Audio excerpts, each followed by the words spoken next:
What do schoolyard beatings, corporal punishment, family abuse, and slaughterhouses all have in common? On Meat is Murder, the Smiths connect the dots. This is the story of how a band known for its wit and melancholy crafted one of the boldest anti-violence statements in music history. When Meat is Murder was released in 1985, it challenged not only the musical norms of the day, but also the moral complacency of its audience. It was a call to rethink the ways violence pervades our lives, from the brutality we inflict on each other to the cruelty embedded in societal structures and even our plates. Hi, I'm Andy Fenstermaker, host of Poetic Wax, a weekly music history series and podcast where I dig into the vast record collection I've been building since the 1990s to explore the sometimes little-known history of a band, album, or song from within. And today we explore how the Smiths transformed personal pain and political outrage into an enduring artistic statement. We'll dive into the album's historical context, unpack the themes of violence and oppression woven through its tracks, and examine how the combination of Morrissey's biting lyrics and Johnny Marr's innovative guitar work created a masterpiece that continues to resonate today, now more than 40 years later. And in fact, it may even be more important today than back then.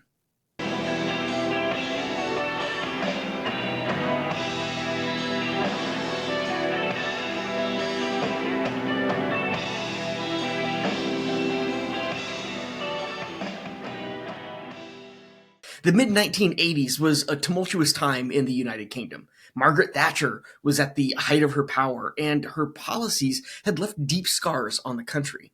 Economic inequality had widened. Working-class communities were reeling from the decline of traditional industries, and unrest simmered in cities across Britain. This was a nation grappling with its identity, caught between the weight of its history and the struggles of its present. For many, music became an outlet for frustration and rebellion. Punk rock had blazoned the trail for resistance in the late 1970s. But by the 1980s, the airwaves were dominated by the glossy sounds of synth pop and new wave. Amidst this backdrop, the Smiths emerged as a unique voice, a band that rejected the era's slick commercialism in favor of raw and heartfelt introspection. From the beginning, the Smiths positioned themselves as outsiders. Morrissey, with his barbed wit and literary flair, crafted lyrics that spoke of alienation and discontent, all crafted with a wry, highbrow humor, while Johnny Marr's jangly guitar riffs evoked a sense of yearning.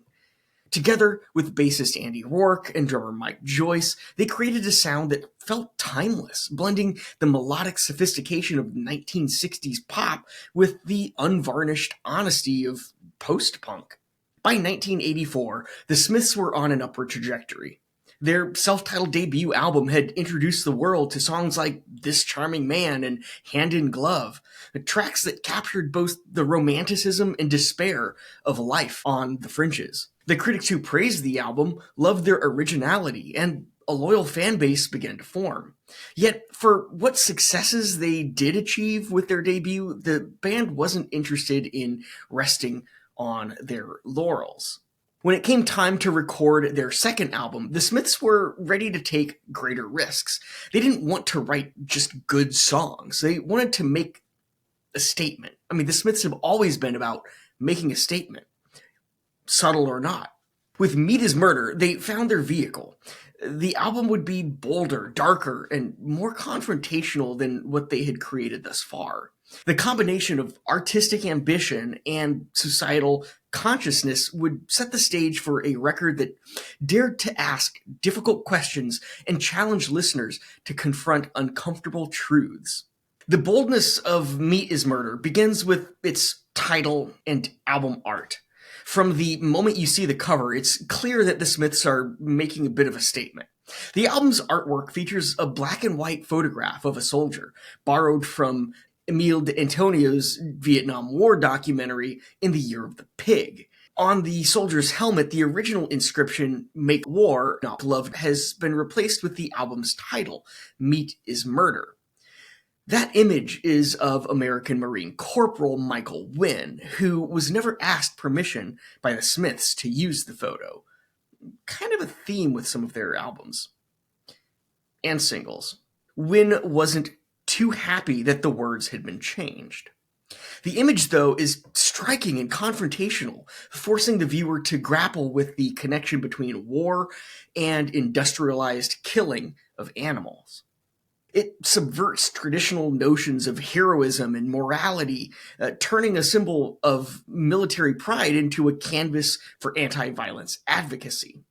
If the artwork sets the tone, the songs drive the message home. The tracks examine violence in a different form, connecting them in a way that feels cohesive and deliberate. Let's do a track-by-track rundown, how about? The Headmaster Ritual. The album opens with a searing critique of the British school system. The Headmaster Ritual paints a grim picture of corporal punishment and institutional cruelty. Morrissey's lyrics are deeply personal, reflecting his own experiences with abusive authority figures during his school years. The opening line, "Belligerent ghouls run Manchester schools," is an exposé of the trauma inflicted by an oppressive system.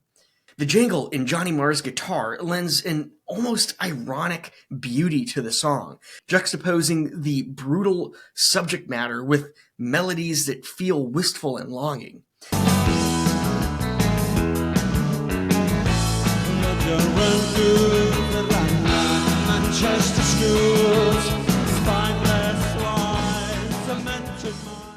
It's an anthem for those who have suffered under the weight of institutional violence, and a cry for change.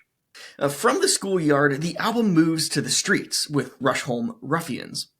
This track captures the energy and chaos of a fairground, but beneath the lively imagery lies a darker reality.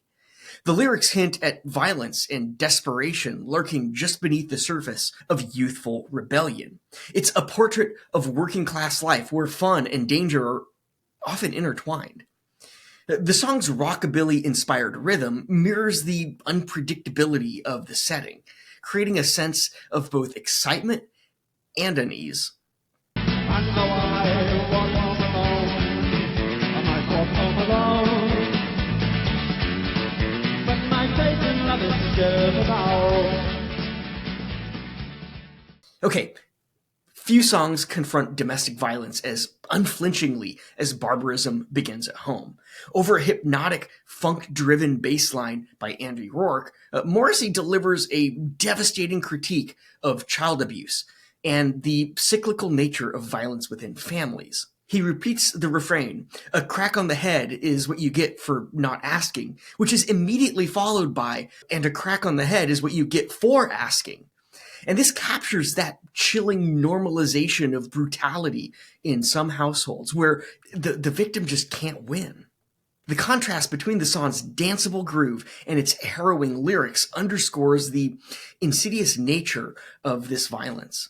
It hides in plain sight, woven into the fabric of daily life, just as the darkness of those lyrics are woven into the upbeat nature of the song's melodies.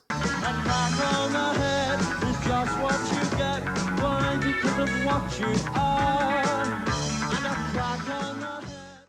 And of course, we have Meat is Murder, the album's closer and its title track. A stark, unrelenting condemnation of meat consumption and animal cruelty. Morrissey's lyrics are direct, almost accusatory. The flesh that you so fancifully fry is not succulent, tasty, or kind. The song is unapologetically polemical, aiming to provoke discomfort and reflection. Musically, the track is haunting. The sounds of animals crying and slaughterhouse machinery form an unsettling backdrop, driving home the message in a way that feels visceral and completely unavoidable.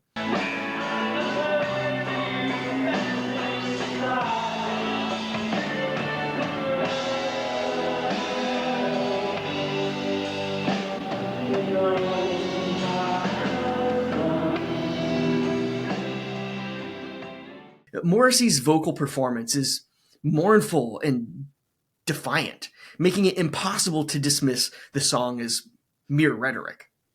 And there are plenty of other tracks as well. Even the album's less overtly political tracks, such as I Want the One I Can't Have and What She Said, explore themes of emotional violence and longing.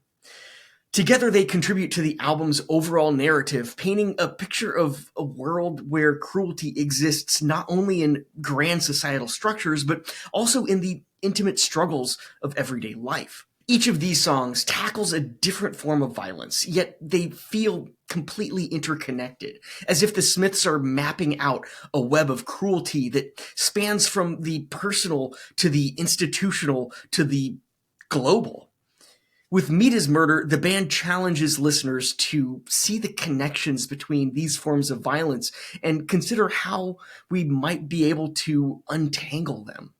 When Meat is Murder was released in February of 1985, it sparked reactions that ranged from admiration to outright controversy. Fans alike were struck by the album's boldness, but not everyone was ready to embrace its uncompromising message. Still, it was the only studio album by the Smiths to reach number one in the UK albums chart, remaining there for a lucky 13 weeks. Music critics lauded the Smiths for their ambition and their willingness to confront taboo topics, highlighting Morrissey's poetic, unflinching lyrics and Johnny Marr's innovative guitar work. However, not everyone was amused. Some reviewers were less enthused, calling the album preachy and accusing the band of moralizing. Despite, or perhaps because of, its polarizing themes, the album was a commercial success and further solidified the Smiths' position as one of the most important and provocative bands of their era. As the years have passed, the themes of Meat is Murder have only gained in urgency.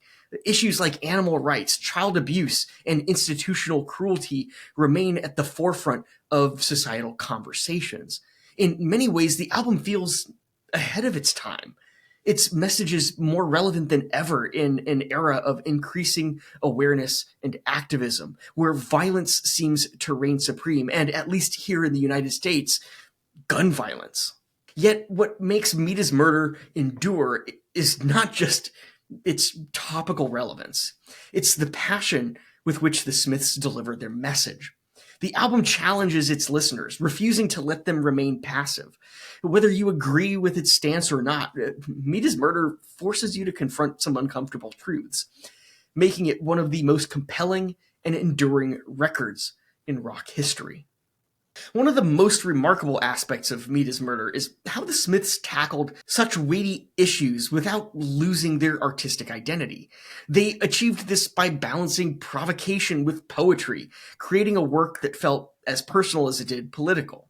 At the heart of this balance was Morrissey's lyrical prowess. His words were sharp and unapologetic, and often polarizing, yet always Morrissey.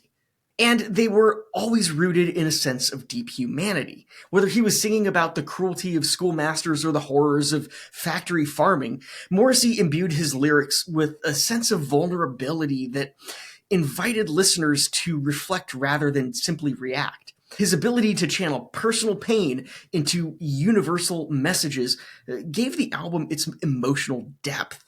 Johnny Marr's contribution was equally vital. While Morrissey provided the cutting edge, Marr softened the blow with melodies that were lush, inventive, and at times almost jubilant. And the same can be said for Rourke's bass.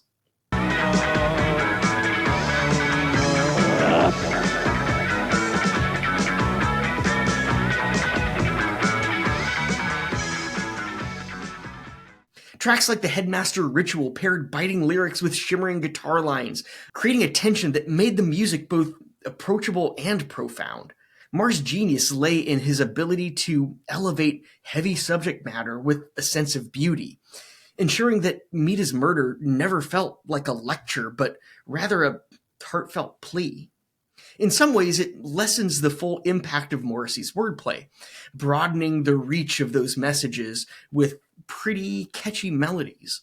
The balance allowed the Smiths to address heavy topics without alienating their audience. too much. The result was an album that didn't just challenge listeners, it connected with them.